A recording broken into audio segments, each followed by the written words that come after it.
Live poker in the trenches of 1-2 and 1-3 and even sometimes 2-5 is not about playing game theory optimal. Live poker is all about exploiting your recreational opponents and thus print money. So in this video I'm going to show you my top 6 exploits that you can use in live poker to crush the game and to increase your hourly rate. When I started playing live poker I barely eked out a tiny win rate. This has been my win graph over the past years since I started implementing these exploits more consistently. My name is Andreas Wagner. I'm a live low-stakes professional poker player based in London. Let's jump right into these exploits, and especially the last one will surprise you. It goes against everything poker coaches normally say, but I promise it will make your life so much easier. So get ready to start stacking those chips like Jenga blocks.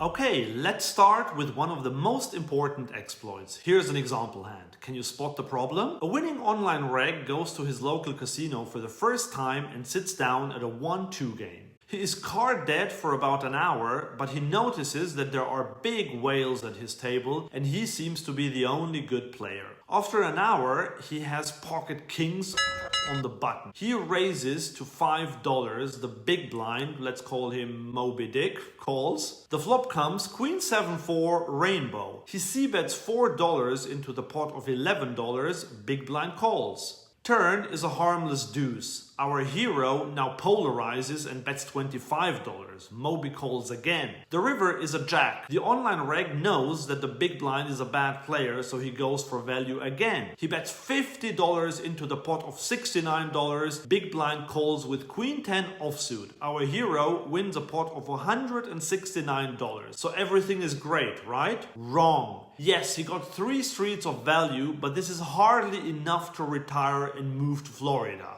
Here is how I would have played the hand. I would have raised to $10 pre-flop. On the flop, I would have bet another $10. On the turn, I would have made it $40, and on the river, $130. The pot would have been $380 instead of $169. That's more than double the size. And why is that? Because I would have raised to $10, which is 5 big blinds. Of course, this is not a GTO sizing. Of course, a good player can exploit me like crazy. But who cares? We established that there are no good players at the table. These whales will not know how to exploit me. In fact, the main exploit of such a big raise size is to call super tight. Do you think that your opponents at 1-2 or 1-3 will call you with a super tight range if you raise to 5 big blinds? I highly doubt it. So this is our first big exploit. Raise bigger pre-flop. If you can get away with it, you can even raise your big hands to 5 or 6 big blinds and raise smaller with marginal hands. The bigger raise sizes are one of the main reasons why live poker is so much more profitable than online poker.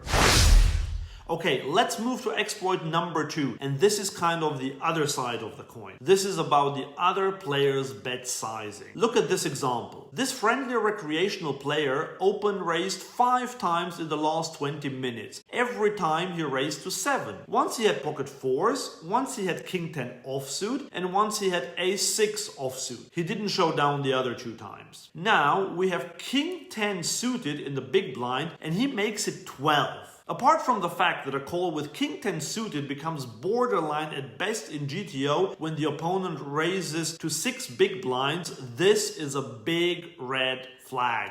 I folded in this example and the gentleman turned over pocket aces and got really annoyed that no one gave him action. Well, he has a sizing tell that's bigger than Pinocchio's nose.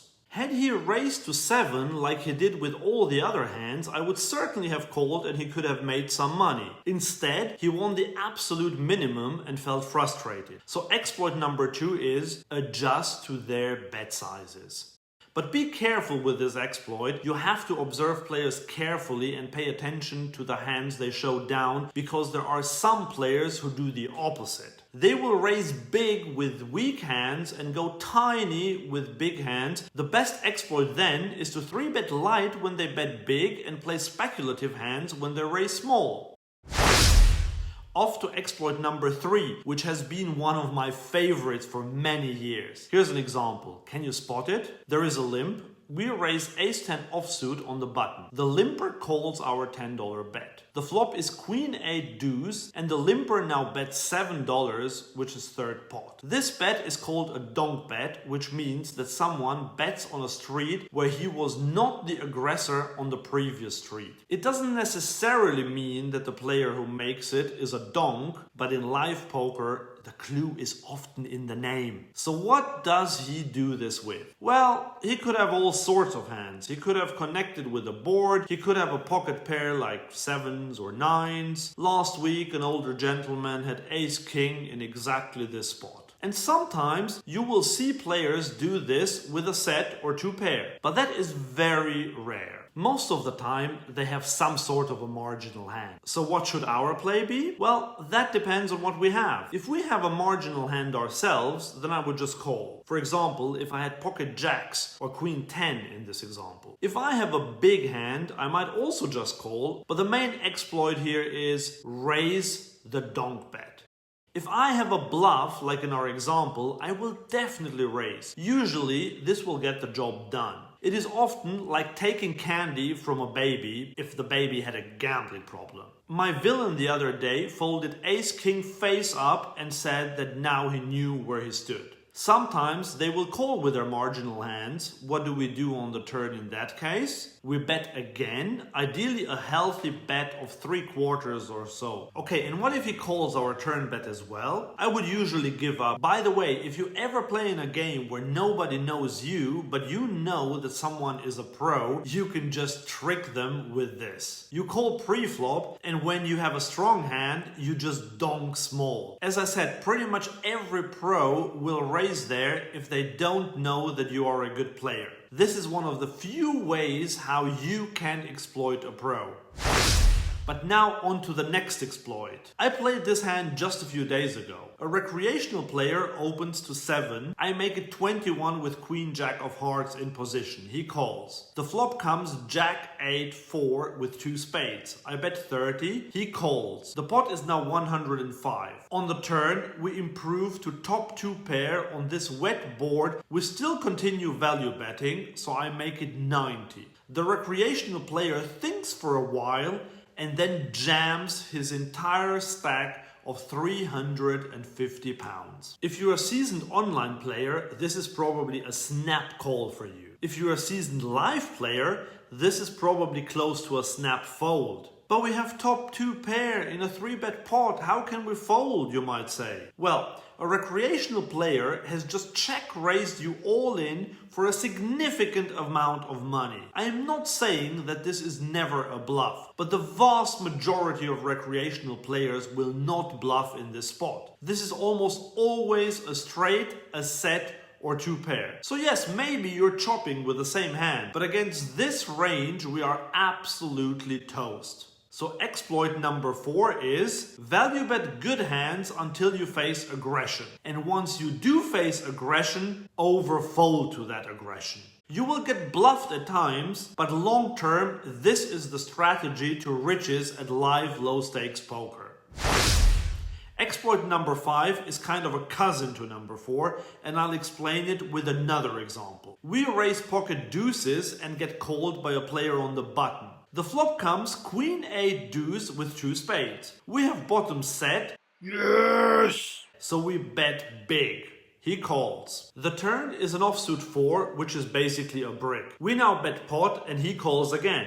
The river is the jack of spades. We are annoyed and check. He bets close to pot. We are disgusted, but flick in the call because, hey, we have a big hand, right? If you want to know how to burn money fast, then always make this call. I used to make this mistake all the time in my early career. But this is worse than raising 7 deuce offsuit in early position pre-flop. But Andreas, we have a set. How can it be so bad to call it off? Well, let's rewind the hand. We bet fairly big on the flop, so we should eliminate a lot of junk from his range already.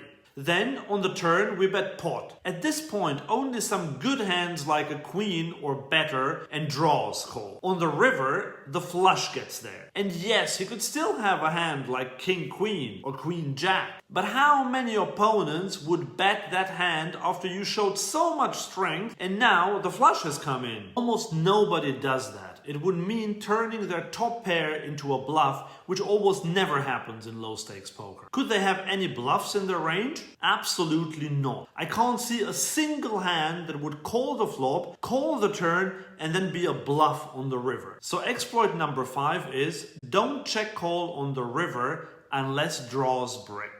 Players underbluff the river in live poker because they get to this point with a range that is either very strong or it is made of bluff catchers. But they wouldn't bet those bluff catchers if checked to. So here's my advice. If you get to the river with a decent hand, you either value bet it yourself if you think that you can get called by worse, or you check fold, but don't check call. And now to exploit number 6, which is the one that will probably surprise you. And I have another example for you. This is a hand I witnessed last week and I'm still shaking my head around it. An unknown player was involved in a pot with a player who was clearly a bad player who would call down with top pair. So the unknown hero bet the flop and the turn and then the river with king high. Predictably, he got called down by second pair. As the dealer pushed the chips over to the fish, our unknown hero gave a speech about how he had to balance his range, which is why he tripled it off there. Rarely have I heard such nonsense at the poker table, although I do hear a lot of nonsense there. He was up against a guy who only sees his hand as being second pair. He probably didn't even consider that the unknown hero might have a bigger hand. He just called down because he had second pair. Hero lost most of his stack because he thought he had to be balanced against the fish rather than focusing on the opponent's leaks, which were crystal clear. So exploit number 6 is just play your hand, not your range. Now you know what to do, but there is one thing a lot of players do that they should avoid if they want to win more at poker. If you want to know what that is, then click on the video here.